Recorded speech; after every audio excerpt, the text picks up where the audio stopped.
Salut les mémonistes, ici Memorole et aujourd'hui on va faire une vidéo sur l'utilité de l'apprentissage par cœur. Et comme toujours, nous avons deux camps, enfin trois camps. À ma droite, nous avons les défenseurs du par cœur.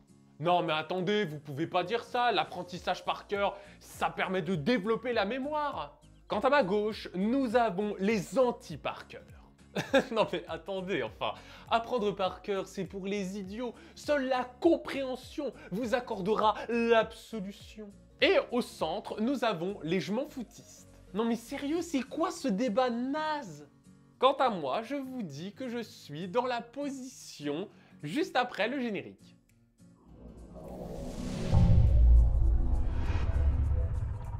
Si je devais écouter mes émotions, je dirais que je suis totalement contre le par cœur. Mais si je dois utiliser ma partie plus rationnelle, je dirais que c'est un mal nécessaire.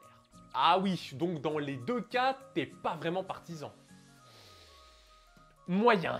Attends, mais t'es pas censé être un émo, je sais pas trop quoi là, un espèce de geek qui aime bien mémoriser un tas d'informations inutiles par cœur? Non, mais ça n'a rien à voir. Ah bah écoute, si tu le dis. Bon, cette vidéo n'est pas là pour faire le procès de l'apprentissage par cœur. D'ailleurs, je serais très curieux de connaître vos avis, donc n'hésitez pas à les écrire en commentaire. Voilà, et pendant que vous écrivez ce commentaire, n'oubliez pas de vous abonner et d'activer les notifications. Voilà, comme ça vous faites d'une pierre deux coups. L'apprentissage par cœur est un passage obligé. Que ce soit pour mémoriser des poésies, des tables de multiplication, des itinéraires, on a besoin de l'apprentissage par cœur. Et au final, ce que je reproche, ce n'est pas tant l'apprentissage par cœur, c'est plutôt l'obsession de vouloir tout ressortir à la lettre. Je m'explique. Dans la vidéo où j'ai mémorisé une poésie, j'étais obligé d'apprendre cette poésie par cœur. Le problème, c'est que lorsqu'on donne cet exercice, souvent on est plus obsédé par le fait de restituer l'intégralité des mots que de vraiment comprendre le sens de la poésie. Ainsi, un enfant ou un adulte peut effectivement mémoriser par cœur une poésie sans pour autant la comprendre. Voilà pourquoi, à mes yeux, la compréhension est plus importante que la restitution par cœur. Bien entendu, les deux notions ne sont pas antagonistes. C'est pour cela d'ailleurs que nous, les mnémonistes, existons, pour montrer qu'il existe des façons de mémoriser énormément d'informations par cœur avec des stratégies plus amusantes et plus intéressantes qu'une simple répétition. Quand on parle d'apprentissage par cœur, on a souvent l'image de l'élève qui répéterait une cinquantaine de fois une poésie ou une liste de mots pour forcer la mémorisation. Alors que l'apprentissage par cœur, ce n'est pas ça. L'apprentissage par cœur ne consiste pas en une multitude de relectures. L'apprentissage par cœur peut se baser sur la mnémotechnie, sur la réécriture, sur la répétition orale. Il y a plein de techniques et plein de méthodes pour développer cet apprentissage par cœur.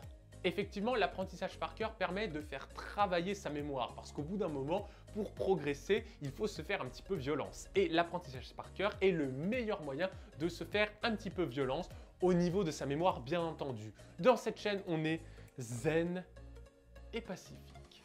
Alors n'oublie pas qu'à la base, tu es censé être un petit peu critique sur l'apprentissage par cœur. Ah oui, pardon. En fait, ce que je critique, ce n'est pas l'apprentissage par cœur, mais c'est plutôt cette obsession de vouloir tout recracher. Et je parle aussi bien aux professeurs qu'aux élèves. Quand on veut mémoriser une définition, par exemple, on est obsédé par cette idée de recracher l'intégralité des mots de la définition. Or, une définition n'est jamais exhaustive. Vous prenez la définition d'une cellule, d'un agent économique ou de la physique quantique, vous n'aurez jamais deux fois la même chose. C'est pour ça que la compréhension est plus intéressante, parce qu'à partir de ce moment-là, on peut essayer de reformuler une définition. Et là, on peut savoir si nous avons des lacunes et quelles sont-elles. À partir du moment où on reformule, on peut tout de suite constater nos lacunes, car on rentre dans de l'apprentissage actif. Cela ne signifie pas que notre reformulation sera correcte, mais au moins on saura qu'est-ce qu'on a vraiment compris et qu'est-ce qu'on a négligé. Alors que si vous répétez une définition apprise par cœur, comment être sûr que vous l'avez bien comprise et comment être sûr que vous pourrez l'utiliser dans un contexte? Eh oui, ça fonctionne là-dedans. Alors je vais être comme Franco, je vais être un petit peu neutre dans cette guerre, même si je suis pas trop sûr de la comparaison. L'apprentissage par cœur ne doit pas être éliminé de l'éducation ni de l'apprentissage, mais il doit être vu comme un moyen de développer sa mémoire et non comme un but.